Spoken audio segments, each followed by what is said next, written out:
Hello friends, VS classes for you में आपका स्वागत है। आज हम आपके लिए लेके आए हैं करंट अफेयर्स पूरे नवंबर 2020 का।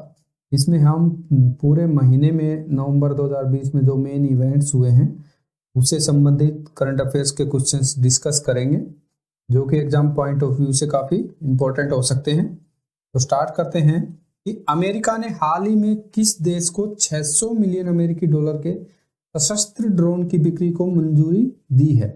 आपको बता दें कि जो अमेरिका ने है ताइवान को 600 मिलियन अमेरिकी डॉलर के सशस्त्र ड्रोन की बिक्री को मंजूरी दी है।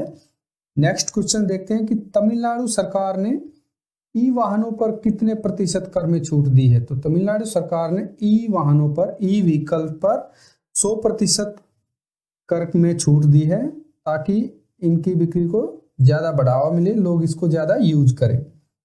हाल ही में न्यूजीलैंड क्रिकेट टीम का नया बल्लेबाजी कोच किसे नियुक्त किया गया है। तो न्यूजीलैंड क्रिकेट टीम का नया बल्लेबाजी कोच कौन है? ल्यू रोंकी। नेक्स्ट देखते हैं कि मध्य प्रदेश के किस टाइगर रिजर्व को यूनेस्को बायोस्फीयर रिजर्व घोषित किया गया है। इस टाइप के क्वेश्चन बहुत आते हैं एग्जाम में। यूनेस्को बायोस्फीयर रिजर्व, ये मध्य प्रदेश का पन्ना टाइगर रिजर्व। तो एग्जाम में ये भी आ सकता है, घुमा के क्वेश्चन इसी तरह से ही पूछ ले कि पन्ना टाइगर रिजर्व कहाँ है। इस तरह से ही पूछ सकता है कि पन्ना टाइगर रिजर्व कहाँ है। तो पन्ना टाइगर रिजर्व हो गया मध्य प्रदेश में। किसने अमेरिकी चुनाव के इतिहास में सबसे ज्यादा वोट हासिल करने का रिकॉर्ड अपने नाम कर लिया है। तो अभी काफी चर्चा में रहा अमेरिका का राष्ट्रपति का चुनाव, जिसको जीता जो बाइडेन ने। तो ये रिकॉर्ड भी, सबसे ज्यादा वोट हासिल करने का रिकॉर्ड अपने नाम किया जो बाइडेन ने। नेक्स्ट देखते हैं कि भारत ने खगोल विज्ञान के क्षेत्र में वैज्ञानिक एवं तकनीकी सहयोग विकसित करने के लिए किस राष्ट्र के साथ एक समझौता ज्ञापन पर हस्ताक्षर किए हैं। तो भारत ने खगोल विज्ञान के क्षेत्र में स्पेन के साथ एक एमओयू साइन किया है। MOU, memorandum of understanding.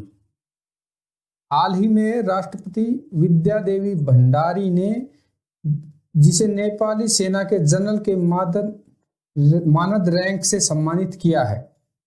तो किसे उन्होंने, नेपाली सेना का जो जनरल रैंक है उस रैंक से किसको सम्मानित किया है। तो भारत के जो सेना प्रमुख हैं जनरल मनोज मुकुंद नरवणे, वो नेपाल गए हुए थे। तो वहां पे उनको ये मानद रैंक से सम्मानित किया गया नेपाल में। नेपाल के राष्ट्रपति विद्या देवी भंडारी। ठीक है, एक क्वेश्चन से हमें देख लेना है कि कितना मटेरियल हम निकाल पा रहे हैं ना। ओपन एरा में 1000 मैच की जीत दर्ज करने वाले चौथे टेनिस खिलाड़ी जो बने हैं, तो राफेल नडाल चौथे टेनिस खिलाड़ी बन गए हैं। विश्व सुनामी जागरूकता दिवस कब मनाया जाता है। तो विश्व सुनामी जागरूकता दिवस मनाया जाता है 5 नवंबर को। किन दो देशों की सेनाओं ने संयुक्त रूप से कैरेट नौसेना अभ्यास शुरू किया। कैरेट नौसेना अभ्यास शुरू किया बांग्लादेश और अमेरिका ने। नेक्स्ट देखते हैं कि हाल ही में किस आईआईटी संस्थान ने कोविड-19 वायरस के बारे में जागरूकता पैदा करने के लिए IITM कोविड गेम विकसित किया है। तो IITM कोविड गेम विकसित किया IIT मद्रास ने। पद्म पुरस्कार से सम्मानित वायलिन वादक का हाल ही में 92 वर्ष की उम्र में निधन हो गया। उनका नाम था TN कृष्णन। अब क्वेश्चन ऐसे आ सकता है कि TN कृष्णन का संबंध किससे है। तो इनका संबंध है वायलिन से। इस तरह से आ जाता है एग्जाम में क्वेश्चन। अभी आप सीधे पढ़ेंगे तो शायद आपको लगे कि कैसे क्वेश्चन है कि पद्म पुरस्कार से सम्मानित वायलिन वादक का निधन हो गया, तो वो एग्जाम पॉइंट ऑफ व्यू से कैसे इंपॉर्टेंट है। तो क्वेश्चन ऐसे आता है कि का संबंध इनमें से किससे है। तो इनका संबंध है वायलिन से। भारतीय रेलवे ने हाल ही में किस अभियान की शुरुआत की है जिससे ट्रेनों में अकेली महिला को यात्रा के दौरान पूर्ण सुरक्षा एवं हर संभव सहायता प्रदान करने का संकल्प लिया है। तो इसका नाम है मेरी सहेली। यह अभियान शुरू किया गया है भारतीय रेलवे के द्वारा। भारतीय मूल की प्रियंका राधा कृष्णन को हाल ही में किस देश में मंत्री बनाया गया है? तो इनको मंत्री बनाया गया है न्यूजीलैंड देश में। भारत के बॉक्सर अमित पंघाल और संजीत ने हाल ही में फ्रांस में खेली गई अलेक्सिस वेस्टाइन इंटरनेशनल मुक्केबाजी टूर्नामेंट के अंदर कौन से पदक जीते? तो इनको वहां पे स्वर्ण पदक मिला है। अब आ जाएगा एग्जाम में कि अमित पंघाल और संजीत का संबंध कौन से खेल से है? तो अमित पंघाल और इनका संबंध है बॉक्सिंग से। ठीक है, जब आप क्वेश्चन पढ़ रहे हैं तो उसको सारे पॉइंट ऑफ व्यू से देखें कि एग्जाम में किस तरह से आ सकता है। ओडिशा सरकार ने किस फर्राटा धाविका को समय से पहले पदोन्नति देने की घोषणा की है? तो दूती चंद को। आप देखिए दूती चंद का संबंध फर्राटा धाविका, तो ये रेस से इनका संबंध है, एथलीट से इनका संबंध है। भारतीय क्रिकेट कंट्रोल बोर्ड बीसीसीआई ने किसको महिला T20 चैलेंज का टाइटल प्रायोजक घोषित किया है? तो ये महिला T20 चैलेंज हुआ था नवंबर में, तो जियो को इसका टाइटल स्पॉन्सरशिप मिली थी। विश्व शाकाहारी दिवस किस दिन मनाया जाता है? ये मनाया जाता है 1 नवंबर को। भारत में 29 अक्टूबर 2020 को 8वें संयुक्त आयोग की बैठक किस राष्ट्र के साथ आयोजित की गई? ये की गई मेक्सिको के साथ। मुंबई पोर्ट ट्रस्ट का नया अध्यक्ष किसे नियुक्त किया गया है? तो मुंबई पोर्ट ट्रस्ट का नया अध्यक्ष नियुक्त किया गया राजीव जलोटा जी को।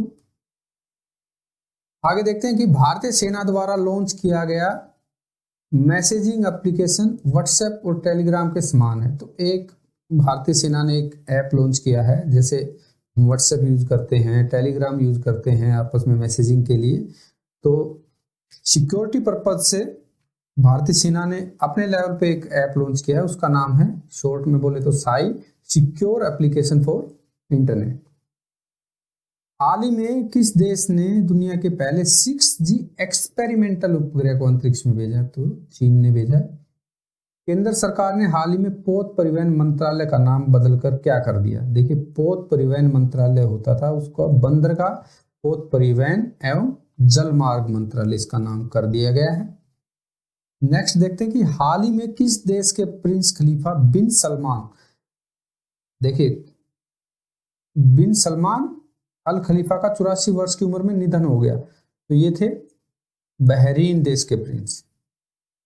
भारतीय मूल के जिस व्यक्ति को अमेरिका के नए चीफ ऑफ स्टाफ से नामित किया गया है, तो काश पटेल को अमेरिका के नए चीफ ऑफ स्टाफ के लिए नामित किया गया है। विश्व निमोनिया दिवस, वर्ल्ड निमोनिया डे किस दिन मनाया जाता है? 12 नवंबर को। निमोनिया की स्पेलिंग पे भी थोड़ा ध्यान दे दीजिए, स्पेलिंग एरर में काफी बार आती है। भारत के किस प्रसिद्ध लेखक को हाल ही में Tata literature life time achievement award से सम्मानित किया गया है? तो रस्किन बॉन्ड को Tata literature life time award मिला है। वह देश जिसके अग्रणी विश्वविद्यालय ने संयुक्त रूप से IIT गुवाहाटी के साथ एक जल केंद्र शुरू किया, तो ये ऑस्ट्रेलिया ने IIT गुवाहाटी के साथ एक जल केंद्र शुरू किया है।